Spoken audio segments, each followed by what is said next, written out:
Emmanuel Macron est-il le président des riches ou le président des classes moyennes? Une étude de l'Institut des politiques publiques analyse les effets redistributifs de sa politique fiscale. On en parle avec notre invité, Brice Fabre, bonjour. Bonjour. Donc vous êtes économiste à l'Institut des politiques publiques et co-auteur de cette étude. Alors quels sont les principaux enseignements de cette étude et est-ce que vraiment le plus important c'est que les 0,1% les plus riches sont les grands gagnants? Alors, donc, ce résultat est un de nos résultats, mais ça n'est pas le seul. Globalement, ce que montre cette étude, c'est que lorsqu'on prend en compte donc, les réformes fiscalo-sociales de l'année dernière, ainsi que celles qui sont planifiées pour cette année, on a, disons, 4 groupes dans la population, si on classe les ménages en fonction de leurs revenus.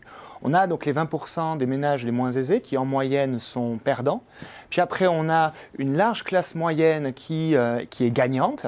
Et enfin, on a une catégorie qui constitue les 20% des ménages les plus aisés, qui sont en moyenne perdants aux réformes, excepté les 1% des ménages les plus aisés, comme vous l'avez rappelé, qui sont gagnantes de manière importante. Et même les 0,1 qui sont encore plus gagnants. Donc ça fait une distribution assez bizarre, mais qui est quand même assez logique, dans le sens où aux deux bouts de l'échelle des revenus, on est plutôt perdant, mis à part les très riches. Alors ça peut paraître surprenant, déjà, c'est bien de privilégier les classes moyennes, mais déjà pourquoi pénaliser, qu'est-ce qui fait qu'ils sont pénalisés les plus pauvres ? Alors, ce que nous avons fait, c'est que nous avons pris en compte donc, les réformes donc, sur l'ensemble des impôts et des prestations sociales. Et donc là, les pertes qui sont au niveau du bas de la distribution des revenus s'expliquent essentiellement par donc, les sous-revalorisations de prestations sociales qui sont planifiées donc, dans l'actuel projet de loi de finances. Donc là, on a des prestations familiales qui sont sous-revalorisées.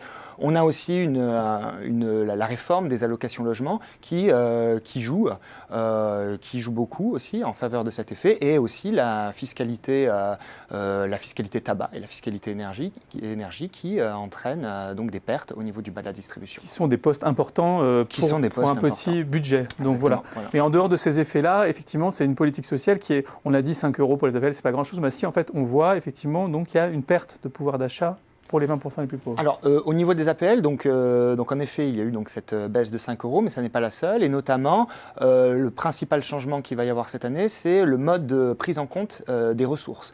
Donc là, actuellement, on peut demander donc, les allocations logement en fonction de ses revenus d'il y a 2 ans. Maintenant, ce sera en fonction des revenus courants. Et donc, mécaniquement, donc là, on a des pertes au niveau du bas de la distribution. Donc, voilà. Alors, les classes moyennes, les 50% centraux, eux, ils gagnent plus, mais ils ne le voient pas encore, puisque votre étude, c'est en simulant les effets dans le budget 2019, une fois qu'il a été appliqué. Donc, en fait, ils n'ont pas forcément ce sentiment. Est-ce qu'ils le verront vraiment? Parce que la baisse de la taxe d'habitation, elle peut être compensée aussi par des hausses de fiscalité locale.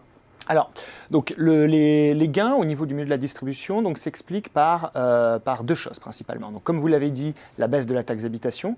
Puis deuxièmement, les gains que l'on note au niveau des actifs, donc pour ce qui est de la bascule, donc cotisation sociale CSG.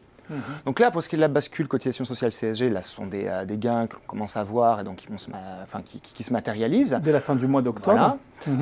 Pour ce qui est de la taxe d'habitation, là, on a donc un premier jet de la réforme qui a été mise en œuvre, donc qui est le dégrèvement de 30% de la taxe d'habitation pour donc 80% des ménages.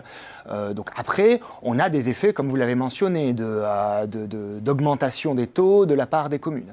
Après, se pose la question de par quoi du remplacement à terme de cette taxe d'habitation. Et donc, là, si on prend en compte donc, juste cette législation-là, on a des gains au niveau de la distribution, mais après, en fonction du mode de remplacement de cette taxe d'habitation, donc on ne peut pas savoir encore dans quelle mesure les classes moyennes seront gagnantes. Car en fait, ce qui est important d'avoir en tête, c'est que l'État rembourse aux collectivités locales le manque à gagner de cette réforme. Et donc, il faudra bien le financer à un moment. Donc on ne sait pas encore vraiment qui sera gagnant à la fin, puisqu'il y a encore des incertitudes, mais on voit, en fait, grâce à votre étude, des effets macro de mesures qui ont l'air très dispersées, de la fiscalité sur le tabac, des CSG, etc. Et donc finalement, ça dessine une redistribution qui est quand même vers le milieu et au détriment des bords, si je peux simplifier. C'est ça. Alors après, toute la question, c'est donc quelle réaction comportementale donc il peut y avoir donc face à ces réformes.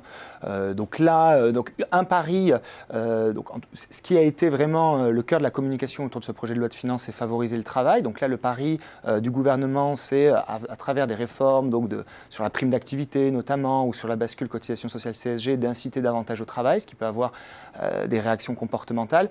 Bon, là, pour le moment, ce qu'on montre, c'est que ça peut modifier après la distribution des revenus et les gains qu'on a ensuite. Mais ce qu'on montre, c'est que globalement, avec toutes les interactions qu'il y a entre les différents dispositifs, les actifs, et notamment les actifs qui gagnent un SMIC, gagnent environ 30 € par mois. Donc on a un gain qui est relativement limité.